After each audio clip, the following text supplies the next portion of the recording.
All right, everybody, welcome into Concrete Jungle, a New York baseball podcast here on Leagues1.com. I am Paul Russo, joined as always by Kyle Evans. Kyle, happy Thursday. We've made it to the pretty much end of the week here. A lot to kind of get to. Rochester and Syracuse both victorious, but playoff hopes for at least the first half of the season lock up come to an official end as of last night. The Yankees, mostly positive stuff going on there. And for the Mets, I'd say one small positive with a lot more negative still going on. Yeah, I think you summed it up perfectly. I'm just wondering, it's late June. When are the Mets going to figure it out? At this point, it just seems like just more negative things happen every day. I mean, their season low, 6 games under 500. Yeah, Moby. We'll get to that, obviously, but I have a lot of questions coming to the surface about them. I kind of alluded to it on Monday. I thought this was a make-or-break kind of series for them in a way, and it's feeling like it ended up kind of being a bit of a break series instead of the make series. Yep. So, all right, before we go any further, thank a couple of our sponsors, Desano Propane. Desano Propane is 4 generations strong as a trustworthy family-owned business with unmatched customer service. You can go online at DesanoPropane.com for more information, or call them toll-free at 1-800-752-4574 today. Since 1937, the difference has been Desano Propane and Dewey's Tavern. Dewey's Tavern, within walking distance from downtown Seneca Falls, just across the Bridge Street Bridge. You can play quick draw, lottery, 19 television for all your sporting event needs. You great food, lunch or dinner, bocce, dart, and pool. You can check them out online at deweysthirdward.com. So let's jump into it. We'll begin today with the Yankees because I feel like we can probably burn through them quicker today, and it's also kind of the name of the game for the podcast today in a sense. But Yankees clinch a series win over Seattle, taking the first 2 games. Obviously a third game later on tonight, which we'll touch on here in a bit. But quite the interesting series so far. Let's begin with really the return of Harrison Bader to the lineup. It's one of the things I really have probably ridden more so than I think maybe you and other Yankee fans would agree, although I think you kind of are on board with the generalness of this, right, where you get bats like Bader back into the lineup. Obviously, we talk about it with Judge, but Bader, before he got hurt, really swinging the bat really well, gets back into the lineup on Tuesday and makes pretty much an immediate impact. And I think, I think there's still a lot to be probably desired with this Yankee lineup and overall, and we'll touch on a little bit of that anyway as well here in just a second. But Bader's impact felt pretty much right away on Tuesday night. Yeah, single and immediately stole second base.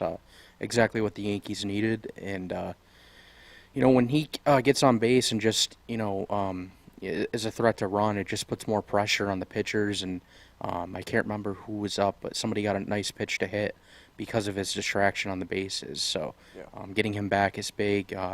It kind of reminds me of like when Anthony Volpe gets on the bases. It's tough for pitchers to, focus on him and the batter, which gives the Yankees that advantage. And it's kind of funny, too. You mentioned Volpe, and he, for all the critics, he certainly has had, in my mind, a really good series as well here against Seattle. And I kind of mentioned it. We talked about a little bit with the Mets, more than a little bit with the Mets, but we also talked, I think, to a smaller degree about with the Yankees in a way with the Seattle series where, this is a Seattle team who probably should be better than they are, and they frankly aren't. Yeah, their offense is bad. But you can't sleep on them, and I don't think the Yankees have. And Volpe, I think, has had a pretty good series when, he's needed to probably show a little bit more. And, not to allude to another thing here, but we'll talk about more of that here in a second as well.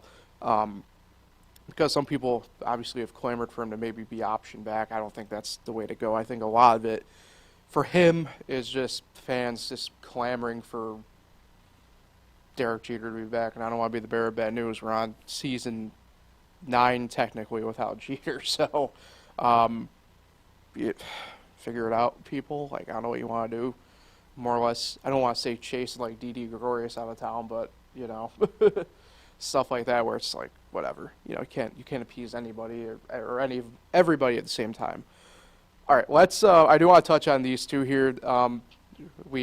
It's an easy gimmick that we have been able to tag along here with as well, the Scranton shuttle between some of these guys that frequently either get called up and optioned back down, stuff like that, right? But the Scranton shuttle has provided two big players within this series, within the Seattle series. Obviously, Jake Bauers. We've talked about him before, but he's really had, in my mind, a really good set of a couple games at the dish and in the field. But Billy McKinney also has had a really good couple of games as well. But for both of them, it goes deeper beyond these two games. And I know in a spot with this Yankee lineup where we keep saying, right, these guys need to get back and it'll be different, blah, blah, blah. But for spots in the lineup that are still struggling, these two guys have kind of stepped up when the Yankees have needed them at this point. And it's going to be needed as well here, which, we'll touch on really the only injury news that the Yankees kind of have here in a minute. But not fine with these two, but what a spot for these two. Both have been within the Yankees system for a different amount of time, right? Bauer since the beginning of last year. McKinney came up as a Yankee prospect, goes away, comes back this year on a minor league deal, and what a spot for both of them to kind of step up and show what they got. Yeah, they've definitely been huge. They wouldn't have won these two games without them, and that's what I was just going to kind of mention. I mean, I get wins are wins, but don't you still have a little concern with the offense right now? Rizzo had 3 hits. Oh, most definitely. Rizzo had 3 hits Tuesday, drove in 1 run, but if Billy McKinney didn't hit that big 2-run home run, that's a different game. So, I'm just, as much as they've done for this team, especially the last 2 nights, I mean, it still worries me, with Texas coming in this weekend. They're a much better offensive team. And, again, if it wasn't for the Yankees pitching, they wouldn't be winning these games. And that's, to me, the difference right now between the Mets and the Yankees. The Yankees seem to get that good, pitching performance almost every night to keep them in the game, where the Mets don't. And that's the difference for me. And I just hope we got to get Donaldson going. We have to have Rizzo driving in more runs. Stanton has to, be much better. Glaber's hitting over 300 his last 10 games. But just more from the veteran hitters. It's so repetitive, but it's just the truth. Yeah. No, I definitely agree. And I think it's interesting, right, the Donaldson one, which we haven't talked a ton about him the past couple podcasts, but there has been some news kind of surrounding him because he doesn't know, frankly, what his career is going to be like at the end of this year. He doesn't know whether he will be on the field next year or not. And I don't know if that's kind of playing a part maybe a little bit. I know, there's an adage that primarily pops up in motorsports where it's, the minute you start thinking about retirement, it's there. And I don't know if that's the case here with Donaldson a little bit, or if he's kind of realizing father time is up upon him type thing. And that's tough for maybe, the mental gymnastics of it, right? I mean, obviously for us, we never were close to the big leagues. For me, though, I mean, I remember what it was like, playing summer ball, and I kind of had a moment of epiphany in a more or less 0-for-6 combined doubleheader scenario where I struck out 4 times, where it's just like, it's just time. And I don't know if he's kind of struggling with that mentally, where it's like he's going through this and he's like, it's probably time, but like, and I'm not a fan of the guys who retire midseason, by the way. I know it's baseball. We haven't seen that, at least on the bigger stage, since I think maybe Mike Schmidt back in like 89, 90 type thing. And I'm just not a fan of the guys who just kind of up and retire midseason like that. I think it's the guys kind of taking an easy out type scenario. And I don't mean to disparage it, because sometimes it's maybe this way you have to do. But Donaldson, I think I want to give him a week or so again here, where it's like, you laugh at it, but I think he's dealing with the mental gymnastics of. No, I'm not laughing at that. Deal. But in my mind, I think he's kind of dealing with the mental gymnastics of his future, frankly, and that can be a frightening thing. So in 2 seasons so far, obviously there's still a good amount of games left this season. I just looked. This is the first time doing this research. He's had 538 at-bats. Well, he has 68 hits. It's not good. So, and a lot of strikeouts. He has 165 strikeouts. Mm-hmm. So, I mean, yeah, the guy over the last 2 seasons, everyone's been talking about his age, and if, of course he's not going to be that MVP player like he was in Toronto that one year, but, you still thought you'd get some more from a veteran hitter like that, and, I mean, I just, said the numbers, that's not great.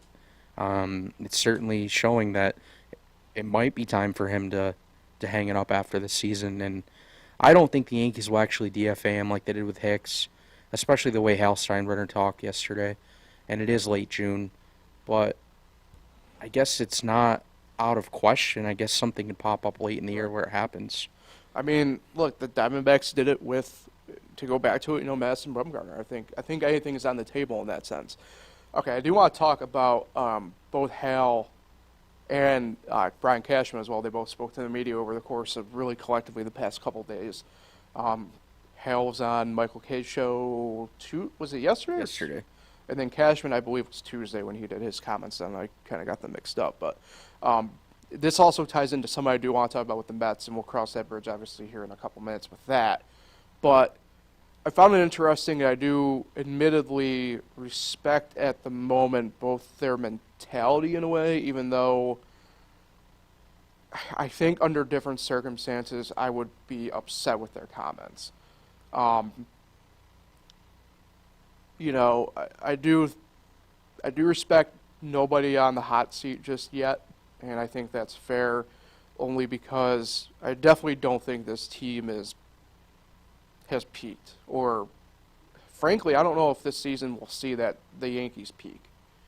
And that's a lot to do with, I think, the Judge injuries at this point, collectively across the board, right? Just guys are banged up. And I know maybe that's frankly not a good excuse to have, but like when you also are just kind of dealing with, not to disparage the guys we just hyped up and like Jake Bauers and Billy McKinney, but if you're dealing with guys who are just back and forth, or not back and forth, but guys who are on minor league deals that you brought in just for depth in case something like this happened, be your everyday guys, it's kind of hard to deal with. And I think they're kind of dealing the best with the situation there. Now, that being said, I think we got a lot of the usual statements, not so much out of Hal, but out of Cashman, where frankly, he's like, yeah, we're looking at different pieces, blah, blah, blah. But to me, like, it might be put up or shut up at this deadline for him as we approach it. Because, frankly, the Yankees do have a lot of needs. And this is something I talked about on my other podcast, Fresh Takes, yesterday a little bit, where small market teams are buying this year. The Reds are first place in the NL Central, and they look about as for real can be. Pittsburgh has said, even though that they are now below 500, ownership there has said that they plan on buying at the deadline. Miami's going to be buying at the deadline. You have a lot of these small market teams we don't usually talk about being buyers at the deadline, who normally are the teams that you would go to for these rental pieces for runs. So I don't know what to expect from this deadline, but I really hope it's not like last deadline where it was pretty much just Andrew Benintendi. You know what I mean? Yeah. So that's where the only comments I find troubling occurred was Cashman's usual stick of, oh, we're looking at anything and everything and blah, blah, blah. Yep, for me, it's the same stuff over and over again. That's why I don't really pay much attention anymore to these guys when they talk. They try to please the fans by the way they talk, but I'm not the only one. I've seen all over Twitter Yankee fans are just fed up. And I can't believe Hal Steinbrenner said he said yesterday he doesn't know why Yankee fans are so upset in June. Well, Hal, maybe it's because you haven't won a World Series since 2009, and it's been the same repetitive stuff. And then he was asked about Cashman and Boone, and he said that they do a great job, and he would not consider firing them at all, even if they just finished third in the AL East. And he was just talking about all this stuff that, like, yep, nobody's on the hot seat, and everything. Like, he just talks like everything's all great, and the only way this is happening is because Aaron Judge is out, and that he cares so much about winning, and he would never do this, and I don't know. I don't really care what he says anymore. It's so irrelevant because we see the same stuff over and over again. Yeah, I mean, I do agree with you there. I think, I don't know. I don't know if I'm reading the tea leaves a little bit differently on Hal at this point. It seems like he's more, I don't know if aggressive is the right word, but we've known Hal to be kind of the guy who is very back burner-esque in nature, I would call it, right? Compared to, say, Hank, who is no longer with us, where much more fiery, much more like, George, to be quite honest. So, I don't know. I think it's a little bit different. I think, again, someone will talk about with the Mets. Well, I do appreciate, I think, Hal, and this is why I'm going back to maybe I'm just reading the tea leaves, I wouldn't say wrong, but differently than others, is he's been a lot more vocal in general this year than we've seen him in years past. So I think sure, he might be doing that paces type thing where it's like, yeah, these guys aren't on the hot seat, blah, blah, blah. But I think it might be a little bit different with him this year. Like I said, he seems a bit more vocal, outspoken about issues that we haven't seen him talk about, frankly, in the past. Whether it's other owners in the league, to be quite honest, or even, frankly, the Yankees as a whole. So I think honestly, I think he actually might be taking it from the baseball perspective. How much can we really say it's one way or another at this point without seeing what product he envisioned on the field, in a sense? Yeah, if I got a chance to talk to him, which that would probably never happen, I would literally just tell him the only reason fans are fed up is because of the World Series drought. Yeah. And this is the New York Yankees, who have one of the highest payrolls in baseball. And, you look at in the offseason after they re-signed Aaron Judge, there is an exact quote of him saying, "We are not done." Yeah. Never did anything to address the outfield. Right. They started the season with Aaron Hicks. They never tried to go get another outfielder. Well, he says they tried. But, I mean, if you really tried, something could have been done. And they continue to try to work around these guys that have been in the minors so long. Like, this is not the only season they've depended on minor league players. Right. They've done this before. I mean, you even remember Mike Talkman. Yeah, he played well. Chicago. But, like, why do they constantly do that? They don't go out and get veteran players that can actually contribute and have the experience. And that's the only reason people are fed up. I don't know why Hal said he doesn't see why people are upset. Like, yeah, you should see why people are upset. If they won a World Series, say, in, like, 2021 or even 2019, I don't think people would be acting this upset, is how we put it. Yeah. No, that's fair. Definitely fair. All right, let's touch on a couple injury news and notes here and some transactional stuff. If we were Willie Calhoun, likely landing on the IL at some point today. Left quadricep injury. Said he felt a pop running to first in the 8th inning. Had a similar injury when he was with the Rangers back in 2019. Obviously not good. This is probably going to be an extended IL period, as we would call it. So, for a Yankee outfield already, frankly scrambling, to put it bluntly, overall, not a good thing to happen. Yeah, I was just thinking for a minute. If I'm remembering right, almost every single outfielder that's been on that active roster has been on the IL, except for IKF, who plays out there. But even right now, Franchi Cordero, I don't know if you saw that. He's on the injured list in Scranton. I didn't see that, no. Yep, he's on the injured list in Scranton. They literally, if Oswaldo Cabrera wasn't here, they would have no other outfielder on the 40-man roster right now, because Florial's not on there. Right. So I don't even know. Yep, another injury is how I took it last night. Which is unfortunate. I do like, and it's tough. These guys like Willie, Bowers, McKinney, who get put in these spots right at IKF. Feel bad for them when stuff like this happens because, look, frankly, they're out there just trying to do their job, right? They didn't expect to be thrust into the limelight like they have been this year, to be quite honest, right? So for Willie, even Greg Allen, you kind of feel bad for these guys who, frankly, I forgot about him. I'm not. You feel bad for them because it's like they're just out there and frankly, they're trying to play for their lives, right? I mean, they're playing to get next year's contract in line, and stuff like this happens. It sucks twofold, to be honest. Good news on the Carlos Rodon front, though. First rehab outing on Tuesday night, 42 pitches. I believe it was 27 or 28 for strikes. I believe something like that. 3 innings of work for Double-A Somerset. Allowed 1 run on 1 hit, struck out 5 and walked 1. So, for your first competitive outing on the year, no spring, no nothing up to this point in terms of competitive on the field against another team, not bad. I'll take this compared to other rehab outings where you kind of see guys give up 3 earned, 4 earned, stuff like that. And Double A is always tough. That's the place, the cliche, you find out who's got it, who doesn't. So, good stuff from Rodon. It's the way it seems, everything I've read, still on pace for what they've been targeting all along at this point once they figured out the back issue. Yeah, it said he retired 8 of 9 batters. I thought that was huge after a slower start.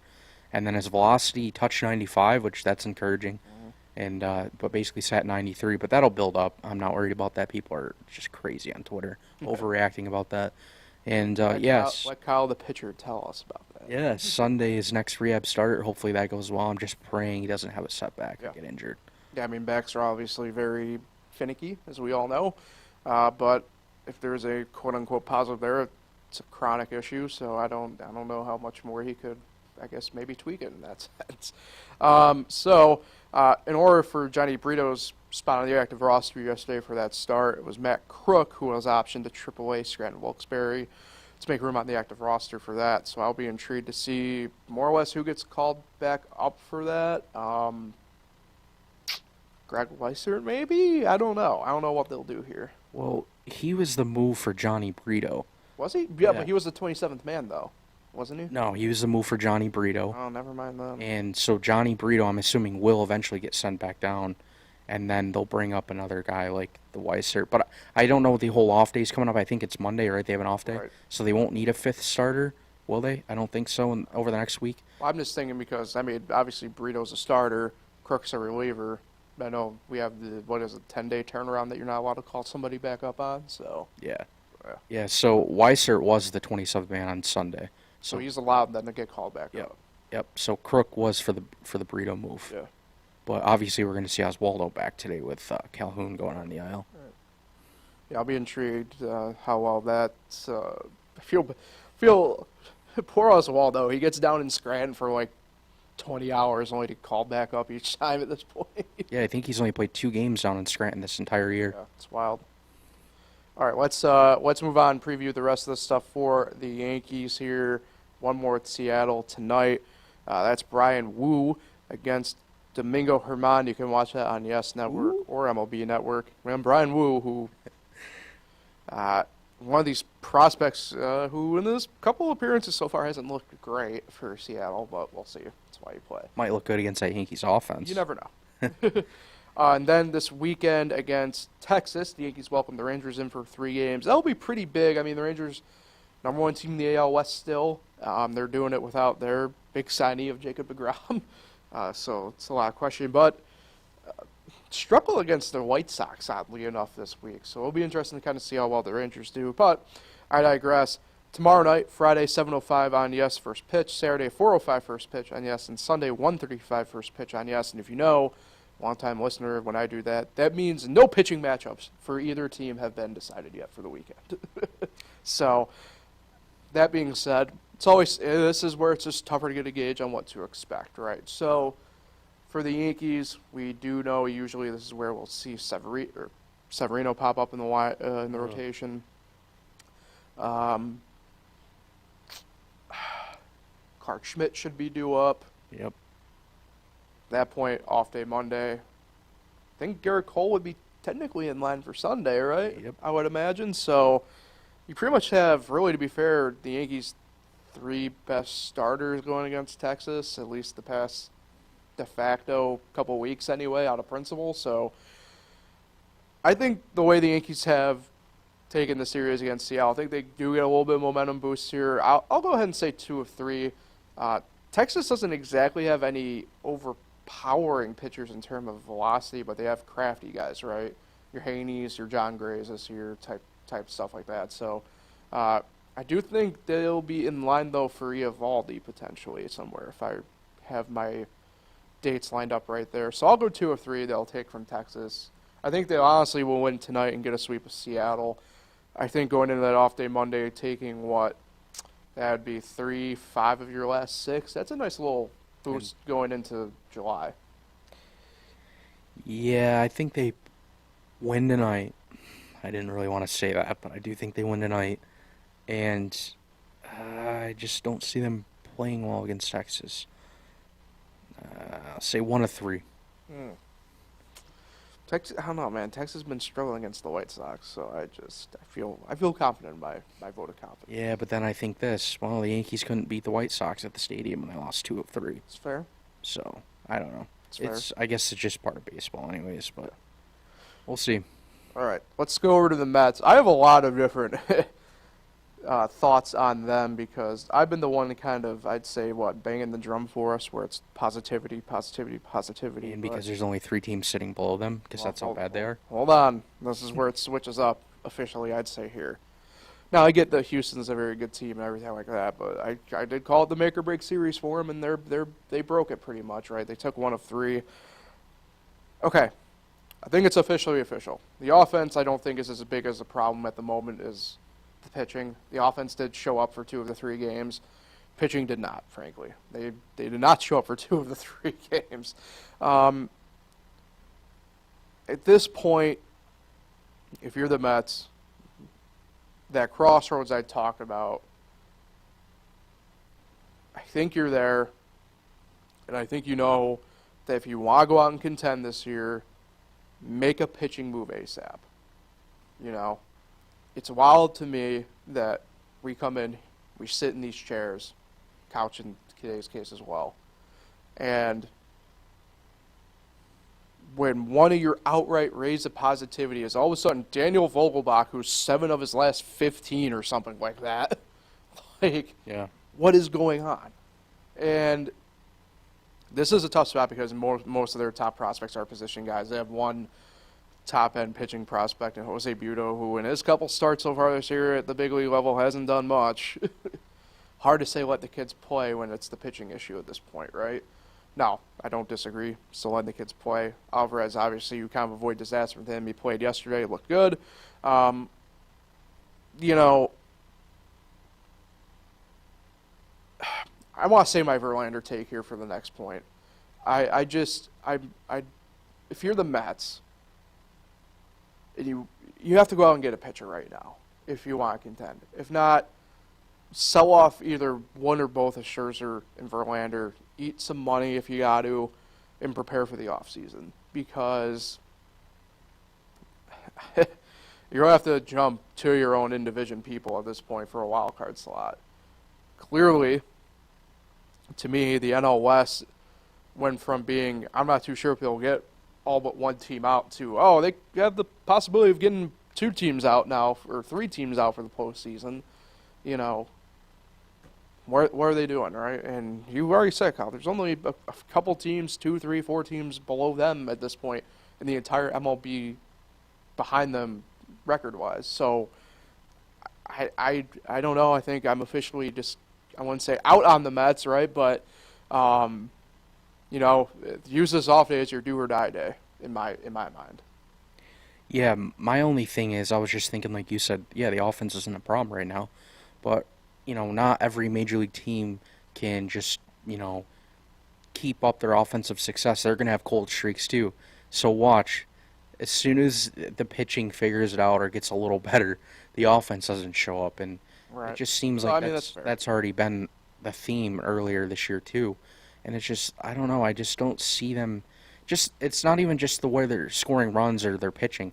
They're making these mental mistakes still. I mean, even yesterday, just on the bases and these wild pitches. We'll get to that in a minute. Wild pitches, these catcher interferences, like just every little thing that goes wrong for them. It's like, I'm sorry, but at this point, I just kind of laugh when I see all this go down. And the teams that are below them have a way less payroll and were expected to be bad. And 2 of these teams, as we know in the Royals and the Athletics, are historically bad. Mm-hmm. So that just shows you how bad the Mets are. Yeah. And the Pittsburgh Pirates have lost 9 in a row, and they still have the same record as the Mets. Yeah. It just stats like that is just crazy. I think, you know,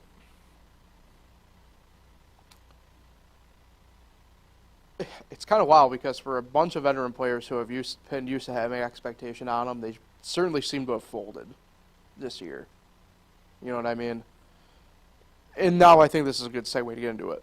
So Justin Verlander back to Houston for the first time since the free agency this past offseason. Gets his ring and everything, and to me, seemed awfully chummy with everybody over there. And I don't want to be that guy. I mean, you kind of see it a ton, but I wouldn't say he's been having some regret or remorse or anything like that, but it certainly seemed to be awfully chummy over there, and he was, frankly, in post-game comments after the fact, after he took the loss, was talking awfully a lot about the Houston memories as opposed to in-the-game stuff. I understand he has to answer the questions reporters give him, but to me anyway, it's a little bit different, right? I mean, my experience with teams I used to play for, help out with, I talk with them pregame, but I usually leave for all, the really jovial stuff afterwards. And that's just my mentality. Maybe I'm a little bit different, wired differently, but I've never been a big Verlander guy.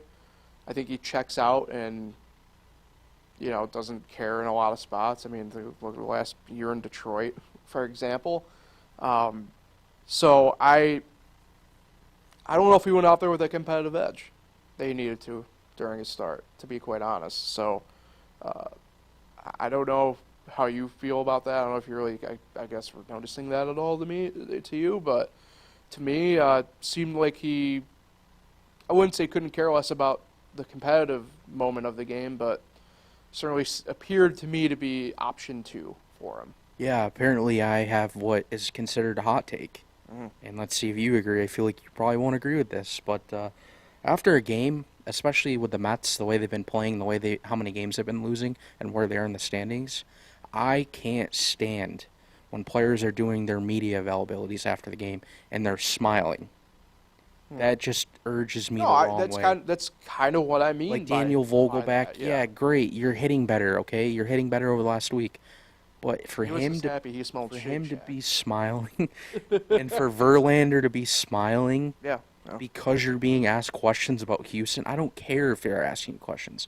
You don't smile and act happy. You're getting paid all this money, and you keep going out there not performing well.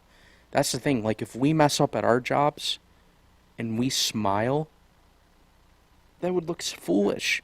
Yeah. These guys are getting paid millions of dollars to go out there and perform, and then when they don't, they're smiling after failing to do their job.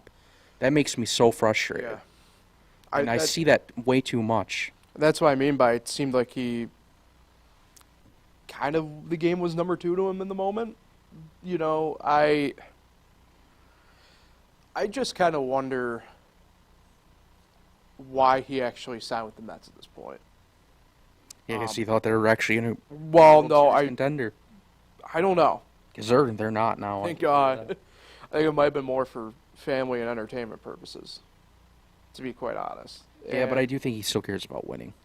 No, I don't disagree with that. I just think, Houston's offer ended up being not as deep, not as far away as I think many people kind of thought. Now, that being said, they weren't willing to go to the depths the Mets went, and I definitely understand why even I was saying it, but I mean, for an alleged gamer, he certainly needs to figure that turn out at this point for the season. Okay, let's talk about something that I think I would have a hot take about here, and I'm not talking about because me and you kind of went back and forth a little bit with it last night. We both know where we stand on the whole Pete Alonso interference call. I don't think it was interference. You do. But that's not what I'm here to argue about. I'm here to argue about after the interference gets called, right? Obviously. So here's the thing. I need to preface it with this. Same thing, well, not really the same thing, but the same type of call occurs last night in the Padres-Giants game. Not runner interference, but catcher interference on Gary Sanchez for the Padres, right? And Bob Melvin raises a fit, gets tossed. And frankly, was he wrong for it? Yeah. I don't know if it was maybe necessarily catcher interference, but you can't argue with a replay call in this case with that. But he stuck up for his players, and did it end up mattering in the end? No, they still lost to the Giants, but that is something that, as a player, you can count back on, be like, he's got us.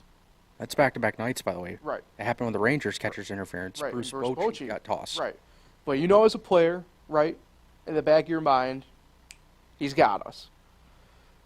Buck,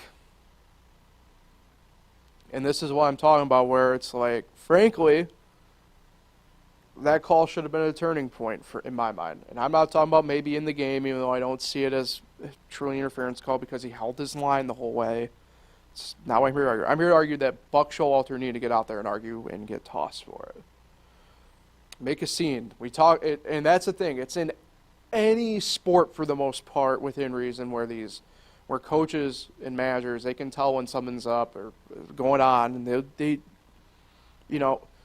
my favorite's always in the NBA, where you can tell the head coach is always trying to get like a tea or something, where it's like trying to vent the frustration out. And look, managers throughout the years have always go about things differently. Some take it to extremes, like Bobby Cox. Others maybe not as much, but they still go. I mean, to me, Aaron Boone's kind of a good example of that. We have obvious gripes towards Aaron Boone and stuff like that, right? But at the end of the day, he's going to have his players' backs, as we've been able to tell. You know what I mean? Buck, on the other hand, I don't know if you could have a cardboard cutout standee of him for yesterday and nothing would have changed. Like, I think as a manager, he should have been out there. I know for a fact, at the very least, if I was in that position, at the very least, I would have gone out and talked to the umpire or something, or would have questioned it. Like, I don't understand. You just kind of stand there and just, like I said, act like a cardboard cutout standee. Yeah, and I just looked up his career ejections, and in 236 games with the Mets, he has one ejection. One. And he has not had more than one since 2015 with Baltimore when he had two. Other than that, he just doesn't get ejected. He doesn't. It's crazy. I mean, his most was 4, and that was with the Rangers in 2006. But yeah, 1 in 236 games with the Mets just goes to show that out of all those games, there's no way there hasn't been calls that have really pissed him off to the point where he could have gotten ejected. Mm-hmm. So it's just kind of crazy that he's not maybe backing up his players more, I should say. I mean, you see Aaron Boone, when somebody messes with his player, he goes right out there, and he doesn't care. Mm-hmm. And it seems like Buck, with one ejection, I'm actually stunned by that. I thought there'd at least be like a handful. Yeah, I mean, he's definitely maybe not as fiery as he once was in that sense, and that's understandable, right? I don't foresee a problem with that necessarily, right? But in situations like that, I just don't understand how you just don't even like move. You know what I mean? You stand there with your arms crossed. That's right. still Like move. And like I said, me and you could have the debate that we had going yesterday between us and a couple other people, where it's like, I was the only one who didn't think it was interference, but like at the end of the day, clearly that didn't make a difference in the game, right? The runner was out at home, or the lead runner was out at home on the force, so what difference does it make, right? And to me, stuff like that, because that was early in the game, that just sets the tone for the game, right? It's, if I'll quote Remember the Titans here, right? Leadership, or effort reflects leadership, Captain, right? And I'm not saying there's nothing wrong with being a little bit lax, a little bit laissez-faire. That's kind of my style in a way. But, like, at the end of the day, I also expect, the right stuff to be done. If the right stuff doesn't get done, I'm not afraid to pull the hook, And I don't know what is. And the part that sucks about all this, too, is, like, I'm a big Buck Showalter guy. Like, he's one of my top managers that I kind of look at and base my personal style off of. And he was a guy that I wanted the Yankees to go out and get. He was up there with Ron Washington for me when Girardi got fired to go after. And, I'm not saying anything could be different one way or another, but it's like you look at stuff like this, it's like maybe the Yankees did go the right route in a sense. Like, I don't know. Like I said, we know what maybe the shortcomings are of Aaron Boone, but at the end of the day, you can't say that he doesn't have the he doesn't support his players. And I'm not saying Buck doesn't. I know he supports his players. But, like, that could have been a turning point yesterday, and it should have been a turning point in my mind yesterday. Yeah, you're right. He does support his players. I remember a month ago when he said he thought his team played very well, even though they lost and got swept by the Braves. I'm talking about, though, like, the stuff that we talk about. No, I know, but it's Yeah. funny. I'm just making a joke about it. But obviously, every manager makes bad moves, bad decisions, but And that happens. we can't lie right now. He has made more than what I would ever thought that he would do in terms of bad decisions with pinch hitting, with the bullpen, moves and stuff like that. It just seems like he's a different manager this year. And I don't know what it is. In a lot of it, it's a little bit different, right? What I don't like doing the comparisons this much between the two teams, right? Between the Yankees and the Mets, right? Boone's kind of locked into what he can do right now with the lineup. You know what I mean? He can't really sway too much off of it in the grand scheme of it, right? I know there are players you can kind of cycle in and out, right? But, he can't – he doesn't have the ability to kind of do some just outright spark plug stuff that Buck could have been doing, right, with Mark Vientos before he got optioned back down, He finally just kind of stuck with Alvarez because he had to, and lo and behold, Alvarez is now – frankly, on his way to Seattle for an All-Star appearance, to be quite honest. They have to fix it. It's one of those things, like, I just, like, stuff like that where it's, like, the stuff was on the platter, and you didn't take advantage of it. If somebody offers you free shrimp scampi, you take free shrimp scampi. Yeah, for me, though, I get they need another starting pitcher, but immediately, like today, they should be getting a reliever, too. They have the 20th worst ERA at a 4.21, the bullpen does. That is horrible. Only the teams that are worse than them are the teams that all have losing records just like them. It's really bad to see it. Every game, they barely have games where their bullpen gets through without giving up runs. It's that bad. Yeah, they got numerous problems at this point, right? That's beyond fair assessment. It's something we've been talking about. And like I said, this is a do or die day. And this is where I do want to bring up one last talking point before we move on to some injury updates for them, even though it's short. I give credit here not because I want to, but because I think it's needed in this case. At least Hal Steinbrenner kind of goes out what I'll call once a quarter and talks with the media at this point, right? You know what I mean? Kind of like once a quarter, once every third of a season type thing, right? Where's Steve Cohen been? Just making tweets once in a while. But that's what I'm getting at. Like he was all on board about we're going to crush the Yankees, we're going to do this, we're going to do that. And for a brief shining month, he did it. And since then... Or is he just embarrassed? Where is he... But if you're embarrassed, go out and change something about it. Like, that's what I'm getting at here is, like, we can sit here and we can bash Hal and Cashman all we want here, and it's more than fair. I'm not going to act like they don't have their shortcomings either in this situation. But where is Steve Cohen? Where is Billy Epler? Where are they talking? They haven't talked at all this year pretty much. Like, where are they in this case? Like, are they just making Kraft mac and cheese or something? Like what's going on? Like, that's what I'm getting at here is at least Hal and Cashman get in front of the camera at this point, right? Like, where is Steve? Where is Billy? Great point. And let me say this alarming stat quickly. Mm-hmm. The Mets bullpen has allowed 42 home runs, the most in Major League Baseball. That's inexcusable. And guess what? It's more than the A's. I was going to say, it's probably almost borderline double even. Yep. It's actually only one more than the A's. Oh, well, then again, the A's are the A's. So. But other than that, there's no other teams that are close to these two teams. 42 home runs out of the bullpen. And we thought their bullpen was going to be good. We thought that was like one of their shining spots. Yep. It's wild. 235 hits they've given up. Yeah. All right. I'll get off my pent-up, more or less, I guess, Met frustration there for the time being. Let's talk about injury new update here. Edwin Diaz. He has began a light throwing program and hopes to begin a running program soon. Video came out, was it Sunday or Monday, of him kind of doing like a treadmill type brisk walk thing. I don't know. Very strange.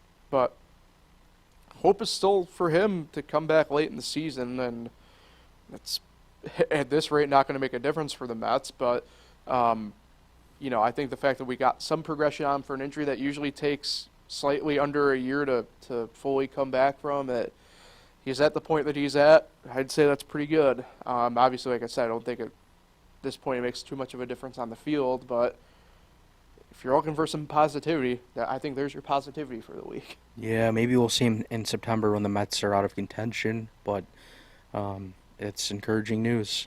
Yeah. And I say the Mets are out of contention because I really think they're going to be out by September.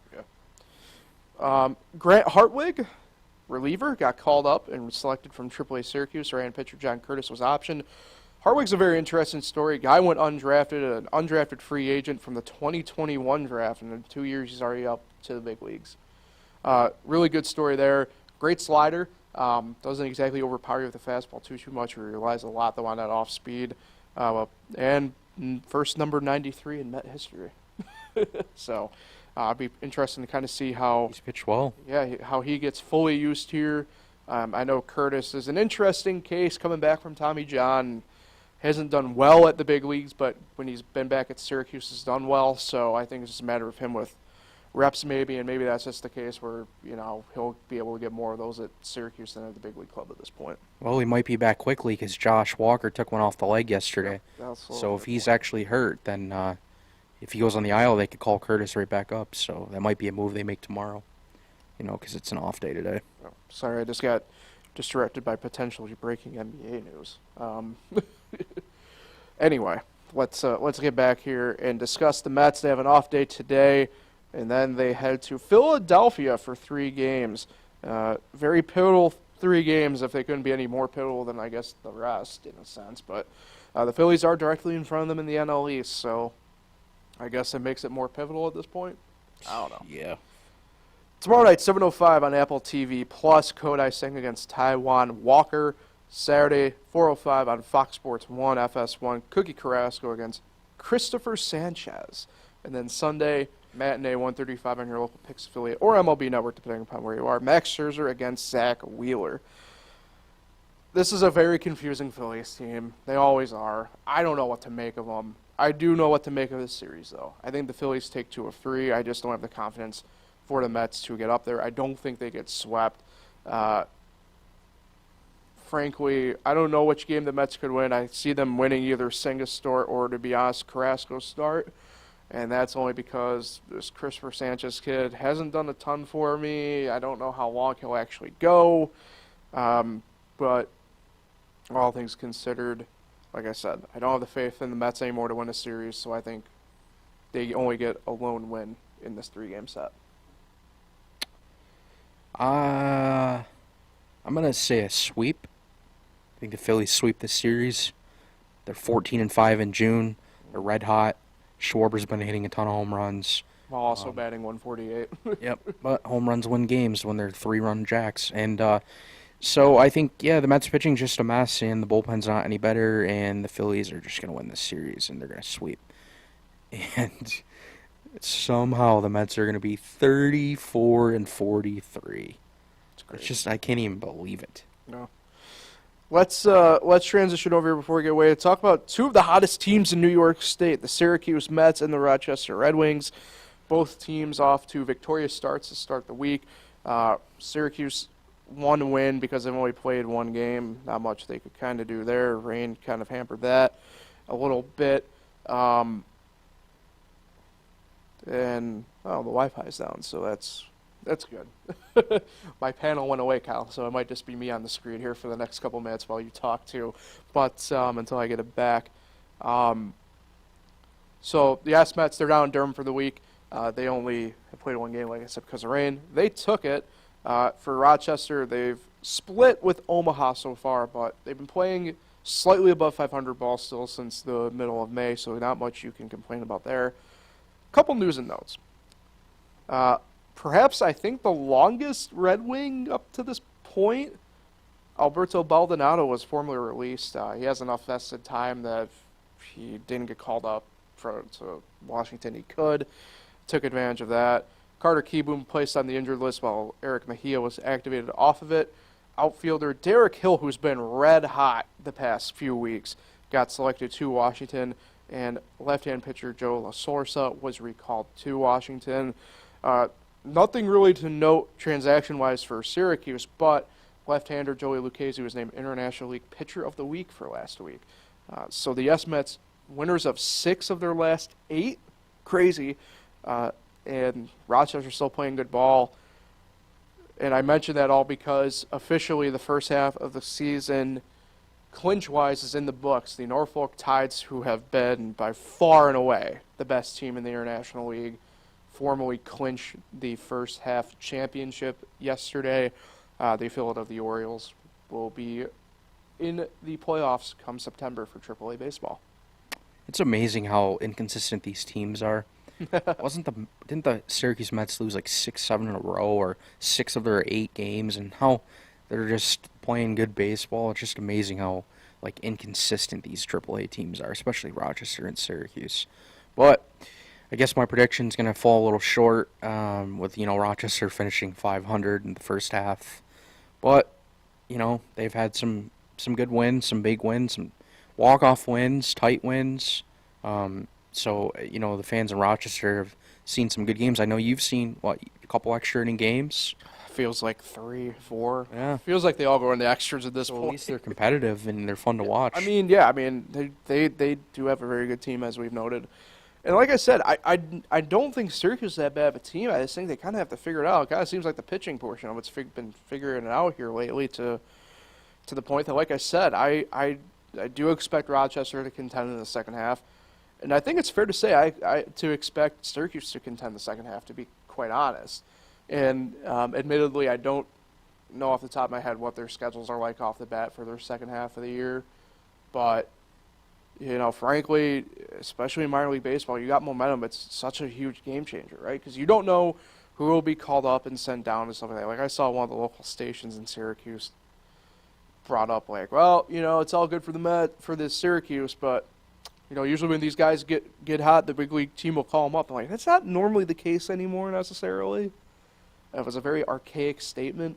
He's right, maybe in principle, but because you just don't know who will get called up where. But I highly doubt the Mets will just willingly call up Tyler White in that sense. What I do think, though, is, as long as you keep these quote-unquote cores together, they can go far. And that, I think, you will see out of both Rochester and Syracuse for the second half. Yeah, I mean, with the Syracuse Mets, really, what could the Mets call up other than just bullpen arms at this point, unless there's injuries? That's fair. Ronnie Mauricio and Mark Vientos. Yeah, I feel like, honestly, I'm wondering if we even see Ronnie this year. Probably just not. the way they're operating and what they've said about him. And remember, the start of the year, it's so crazy to think about, but they didn't even have Brett Beatty on the roster to start the year, because they said he needed more development. Right. All 4 of them. Yeah, and it took forever. It took a major slump for him to earn a call-up. It's just crazy. yeah, just crazy how they're operating right now. So, yeah, I don't think we'll see, I don't know, just prediction, I don't think we'll see Ronnie. Unless they're out of contention and they just want to see what he can do, late in the year, you know what I mean? Yeah. Who knows? And, obviously, remains to be seen, right? Syracuse back home next week, Rochester on the road. So, who knows what might happen, right? Rochester home for the rest of the week. Be interesting to kind of see how everything ends up. First week in a while, I won't be able to get up for a game this serious for either one of the teams that I've been able to do. So that will pretty much do it then for Concrete Jungle for today. Appreciate everybody for tuning in. We should be back at it next Monday as far as I know. I know the next couple of weeks, not to go too proud, but we have to handle some housekeeping here, right? I don't know what it's going to be like. 4th of July falls midweek this week on a Tuesday. I don't know what we're going to be doing and where we'll be. I'm possibly going to be out of state. I don't know yet. I'm living life by the edge on that front. So, aren't you coming up on a date, too, to go see games in person or something like that? That was going to be last weekend in Boston. I'm so glad I didn't go. That would have been miserable. That's right, yeah. But maybe I'll still plan something. Right. I know you usually make it out to a few games at least anyway. Yeah, just really not sure if I want to spend my money to go watch these AAA Yankees. I mean, It's brutal. nowhere, winning. nowhere in Judge. I don't think I could go to a game without Judge being in the line. Okay, so we'll get out here on this note. First ever Yankee game I went to, Sean Chacon was the starter. How do you think that made me feel? Yeah, I've been to a game where Clark Schmidt started and guys like that. Yeah, that's not Much better fun. than Sean. Yeah, but a couple years ago when he wasn't great. All right, so we'll get out here on that note then. Appreciate everybody for tuning in. Hope everybody has a great weekend. Enjoy it. I know the weather, at least up here locally in the Finger Lakes, will be a little bit sketchy, but if you're in a place that doesn't have sketchy weather, go enjoy it this weekend. Watch some baseball and enjoy everybody. We'll talk with everybody on Monday.